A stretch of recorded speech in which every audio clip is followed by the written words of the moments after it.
Joining us now from Palm Royale. We just talked about shrinking with Ted McGinley last week, and available on Apple TV, another hit show, Palm Royale, season 2 at its finale last month. Back here on the Rich Eisen Show, actor Josh Lucas is here. Good to see you, buddy. How are you, man? Good to see you, man. Very happy to be in the nicest stage studio of all of Hollywood. Thank you, sir. I will Really take that, man. I will take that from you and run with it. And, you know, obviously, so much to talk about with you. Let's start with the sports aspect of it. Well, you know what I want to talk about? This was the first weekend without football, and I'm struggling a little bit. And I thought about it. I was like, what's it like for you, man? I mean, I know we have this big Super Bowl coming up, but like, yeah. I literally told my brother, I was like, I'm worried about the postpartum depression. Tell me about it. I mean, do you go through it every year? I go through it every year where I'm wondering, you know, there's a void. But yesterday was the first Sunday I had not been on television or worked in quite some time. Sure. And I looked up in the sky. I'm like, wow, the sun is shining. Like there's an outdoors, you know. But then at the end of is it a good feeling for you then that you get a break and the rest of us just suffer? Listen, it's the ultimate first class problem. But you know, yes, football not being played, and then after the Super Bowl's over, it is a complete and total loss. It's a void. You know what I mean? What I think is really surprising me about this season, you know, we've talked about it before. I'm a lifelong Seahawks fan. Yes, sir. I've got this 13-year-old boy who's as big an obsessive fan as and so the two of us, we really share it, right? Yes. And because the NFL has just become so shockingly brilliant in its entertainment, and that wild card weekend when you were able to lock in for 4 games in a row, you know, that were some of the best sports I've ever seen. Right. Yeah. Every single game. Right. I even heard him, you know, Mike McDonald talking about it, the coach of the Seahawks, saying how he was like, you know, I started to care deeply about one team winning. Why did I care so much about one? You know, he was, and I've had that feeling. So there's kind of that post weekend letdown every time of like, okay, back to reality. You know, you get to be so involved in the sport. But then with the Seahawks in particular, this whole season, I found myself being kind of emotional in a way that's been surprising to me. Well, how so? What do you mean? So we were lucky. We got to see both games, both Rams games, meaning the one that was here that they lost, you know, the last second with the field goal, and then obviously the extraordinary one at Lumen Field. Which the Thursday night one? The Thursday night one. Oh, my God. Which was... It was mind-blowing to be in that stadium. Now, what was it like, though, early fourth quarter when you're down 30-14? The Rams just picked off Sam Darnold inside the 5-yard line, and you thought this thing was what? Well, literally, like this is why I'm saying all this, was because I thought, like, do we go? You know what I mean? Because there was reasons why we had a very early flight. There was a bunch of different reasons. I was like, and my heart was like, I was hurting. Mm-hmm. I was like, my heart was like having this kind of like emotional reaction. And I was like, that's wrong. You can't, I don't even mention that, right? Yes. And so obviously then you know, Shaheed does the return and suddenly we're back in it. But like the emotion, I've never ever understood what it is to be a soccer hooligan, but suddenly I'm like, oh, I get it. Like, I get it. I understand why, you know, Bills fans are suffering the way that they are. Right. And so emotionally, like, that's what's been surprising. And even obviously in this last playoff game with the Rams, I mean, I felt like I was on a roller coaster where my son was like, calm down, Dad. And I'm like, oh my God. So you passed this on to your son, is what you're saying. You know, or vice versa in a way. It might be the fact that he's so invested and that it's something we share so deeply together. We're so, like, we just lock in during, How did the Seahawks become the team, though? I mean, you're born in Arkansas and you bounced around, right? Bounced around, but I went to high school in the Seattle, Gig Harbor, Washington, a small little fishing village not far. And so the first football game NFL game I ever went to was in the Kingdome. You know, the Steve Largent, great Jim Zorn era. Yes. Right. And so the first team that I ever supported for the NFL was, you know, I guess a little late in my life, but I didn't. So I you know, that's the first thing I shared with my dad. First time we ever went to an NFL game, Kingdome, like all of it. And so I became a Seahawks fan at that point. Have always stayed one. Yeah. But then, you know, I think it does have to do with the fact that my son has just grabbed onto it so hard, so deeply. Right. We should. Now you've bonded. And now look at all those pictures that we just showed from your Instagram where you're just locked in and you're tattooing your face and stuff like that. You are into it. Like all the way in. and Darnold doing what he's doing, and JSN doing what he's doing, and Kupp doing what he's doing, and the running game, and they're just so young and talented and fast. They play fast. Yeah. They hit you in the mouth too, so they're quick and they're physical, which is what you obviously want in a football team. You know what I mean? You know, I think what John Schneider, the GM, has done there is the fact that this guy's he's gotten Executive of the Year with two different organizations in a sense, even though it's the same organization. Sure. It's the first time, obviously, people know that's ever people who really follow sports know that that's happened. But what this guy's done, and even down to like, did you hear that he went to mass?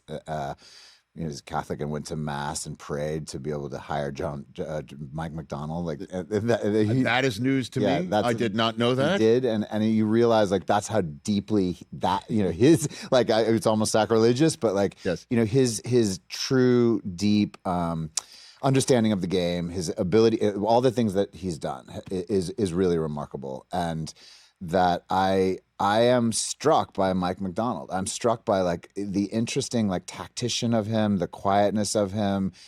Coaching really fascinates me, and I just am in awe of what this team and this guy's done. And my son believes that we might be on the verge of a dynasty. Well, I'll leave you with this nugget then before we move on a little bit here. Josh Lucas, because NFL Network research department. I don't know how they snagged this, but I should know what John Schneider did to hopefully sway the coach to be hired, right?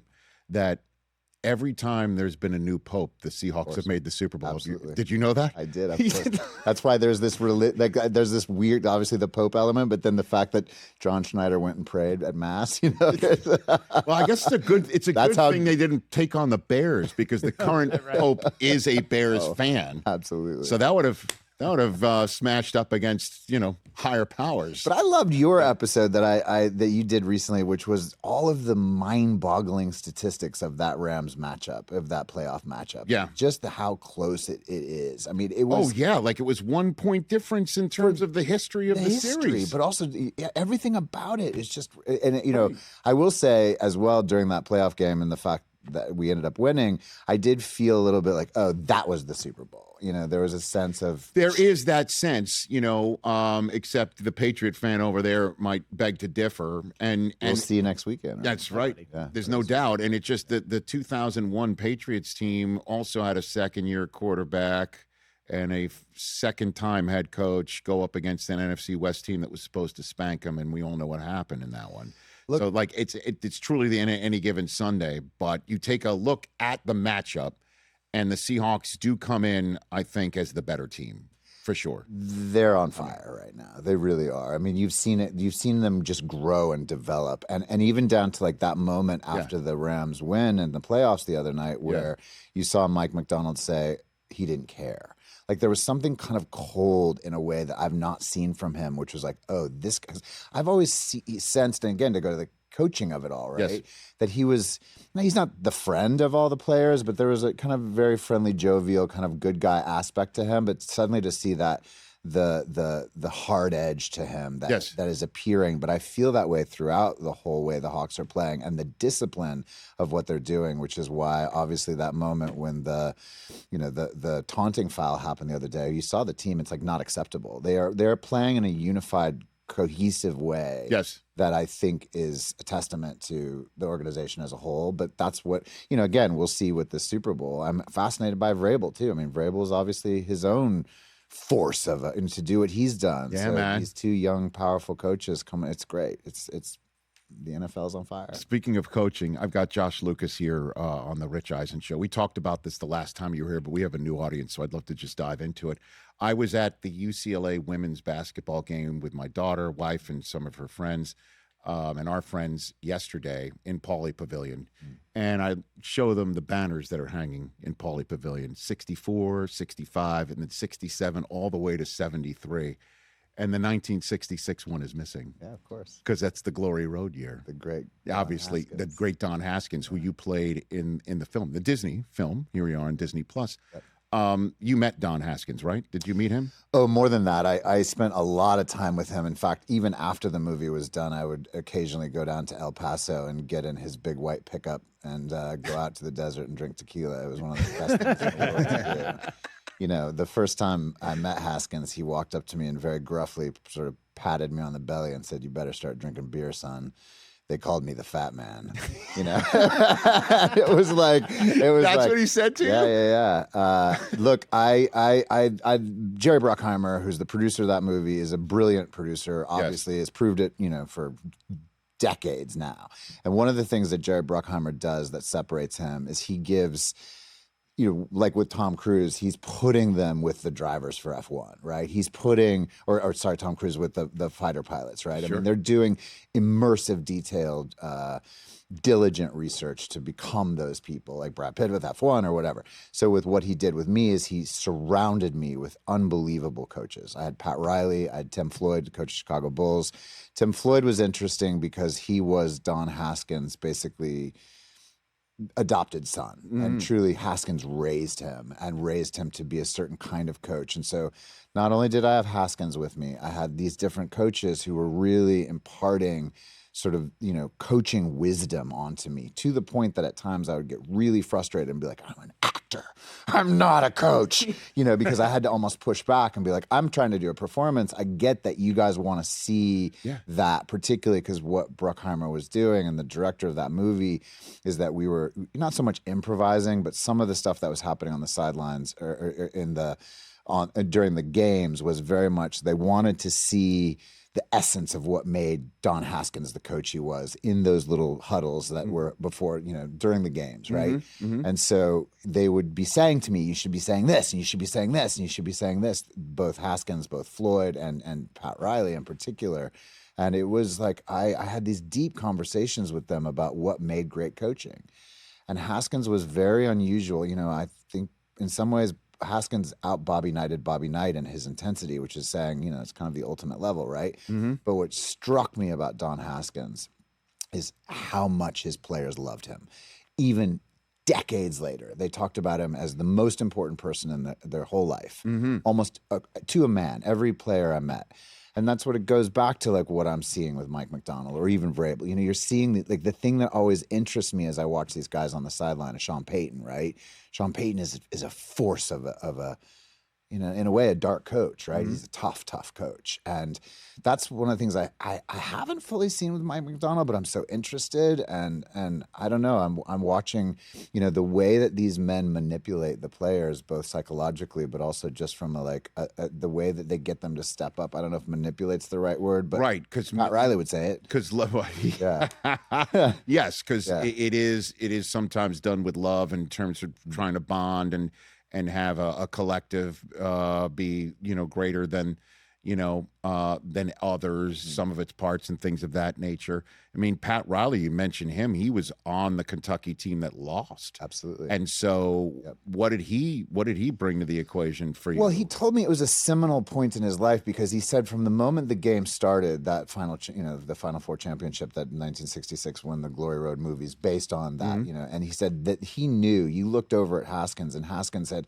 in the movie, they do a kind of like a heightened movie version of the speech that happens before the game, which again is how he manipulated the players to be not just angry, to be just the intensity of what they came out for. And Pat Riley said he knew it from the very first moment. And it's a true story in the movie where Don Haskins said, you go out there and to David Lattin, who's a big, tall, incredible basketball player. And he said to him, you slam it down their throats, meaning you dunk. And dunking at that point was almost like, frowned upon, right? And he said, and you see, and Riley said that he knew the game was over with. Like from the very first moment, which was what Haskins had attempted to, he wanted the Kentucky team to be intimidated from the very beginning. And there's something again about the psychology I was talking about the other day about how much people have been really rough on Sam Darnold, I think in kind of unfair ways. And particularly if you look at him statistically. And I was saying if I was Mike Macdonald, how I might be kind of, I don't want to say getting in his head about that, but to make, and somehow you've seen Darnold is, there's no longer, those questions have sort of started to disappear. Well, we had Jordan Palmer, the quarterback guru, on the show a couple of weeks ago, and he says that Sam Darnold is internally motivated. He's not externally motivated. He's not motivated by what others are saying about him, and that Mike Macdonald knows that, and he might be, he might not say, hey, You hear what they're saying about you, which is a way to manipulate a player or coach a player. You know what I mean? But I think just to go back to McDonald here, Josh Lucas here on the Rich Eisen Show, is that you're wondering if you will, dark side is there. Oh, it's there. Because you heard about the totem pole in their meeting room where they have a totem pole, or did Brock Hewitt referred to it as a spear or something like that? That's in the meeting room where Pete Carroll used to have a basketball net. And he removed the basketball and he he put the spear, and they're taking a helmet of every team that they've beaten. Wow. And putting it on like a head on. Speaking of, Game of Thrones, like on the spike. They're putting those helmets on a spike, which is, you don't hear that. And what do you think often. that John Schneider saw in Mike McDonald that was so strong that he was able, he prayed for it? Like, what? I don't know. That's a good question. And, obviously, if your team wins it all, that'll be a question that hopefully I do get to ask him. Either way, if not, but what I think he saw was a level-headed but intense head coach who's on the defensive side of the ball. And if you're in a division against Kyle Shanahan and Sean McVay, you better take care of that side. Like if you're going to be going against the Rams twice and the Niners twice, or in this case this year, 3 times, you better have that side buttoned up. And I think that was a choice, a clear choice. Like, okay, they're zigging, and boy, are they zigging. We're zagging, and we'll get our offensive side of the ball right in a complimentary way with Mike McDonald as a play caller defensively and a culture changer CEO overall. And I think that was a choice, and looks like it's working out. But even down to the very amazing choices that have worked out as well, is like moving on from DK Metcalf. I mean, that's like those things that you think like, whoa. And Gino. Yeah, oh, absolutely. You're swapping out your quarterback and your number one, but you're like, okay, JSN, we've seen what you can do. Let's do that. And then, Rams, you're going to get rid of Cup and a cap casualty. We'll take him too. And then, I'm a Michigan guy, which is how I know Mike McDonald. I mean, A.J. Barner nobody talks about him at tight end. And he's outstanding. Bobo's interesting. I mean, there's like, he's got a touchdown. Depth, exactly. Like, what the heck? Yeah, no. And it's all working for you. Let's talk about Palm Royale before we send you out on your Super Bowl Monday. What a cast, man, that you're involved with. And in the same way that I and football might be on in your house quite a bit. My oldest son binge watches Palm Royale. He loves it. My Zan cannot get enough of it. We see it all the time. So what attracted you to this? Look, it was a dreamy job from the very beginning. First of all, obviously when you have a cast that includes Kristen Wiig, Kristen Wiig, to me, you go back and look at her work on Saturday Night Live. She's fantastic. One of the greats. And so that's, right there, boom. Laura Dern. I mean, icon.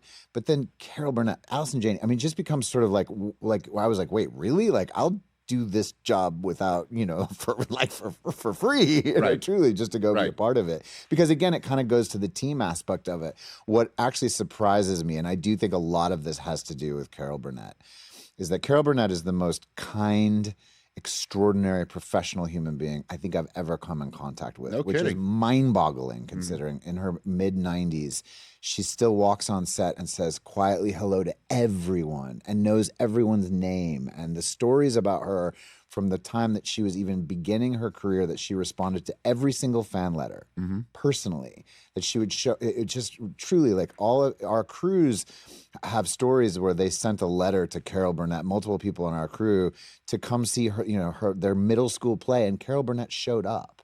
Like stuff that's just kind of like you kind of like arch your eyes, like, really? And the essence of this woman and this legend and this icon, but also just the kindness of her, but the professional, she's early to set.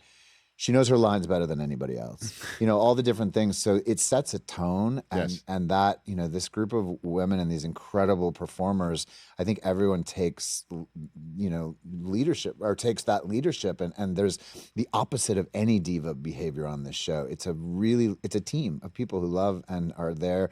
We also feel incredibly grateful we're working in Los Angeles. We're trying to make something that's fun and light. There's nothing about it that is attempting. We live in very strange times, as we all know. I'm surprised how much, when I look at television these days, it's dark. There's a real darkness to a lot of, the offerings that are out there. Yes. So we purposely, I think, are attempting to make a very light, playful, silly, piece of confection and just have a great time. Well, it's fitting that you're on Apple TV where there's Ted Lasso, there's your show, there's Shrinking. I mean, there's a lot of good feelings when you're watching shows like that. I don't know. I can't attest to what the inherent sort of drive from the corporate side of Apple, but I do know that they look.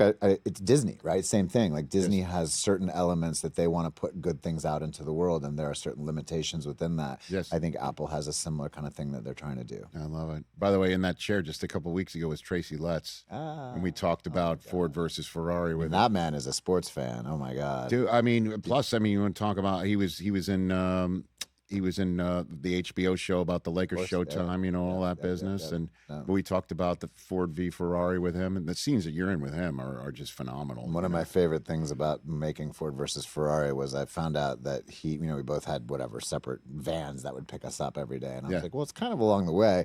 If you guys pick up me first, can we pick up Tracy? And I would just basically get him to tell stories every day. And he was fine with it as long as he got out first and I manipulated the situation like a coach, because if I get to spend time with Tracy Letts, I'm going to do it. Dude, it's a pleasure having you back here. You come anytime you want, Josh Lucas. Thanks. Our home is yours, and good luck to your Seahawks. Send our best to Noah. Hopefully he will be, how old is he now? He's 13? Yeah. Okay. Look, again, to what I love about Mike McDonald is that's a guy who worked his way up through the system, in such an interesting way without ever having played, right? Obviously. Right. I'm kind of wondering if my boy's got I don't know if he's going to coach, but he wants to be the GM. He's after John Schneider's job. Okay. Have your head in a swivel, John. I'm sure John would say, let him finish with his job first before your son takes it. Everyone check out Palm Royale. Its season finale of season 2 was last month, so binge watch it, and you will not be disappointed. Great to see you, sir. Hey, you made it all the way to the end. Thanks for that. Check us out every single day streaming live on Disney Plus and the ESPN app 12 to 3 Eastern.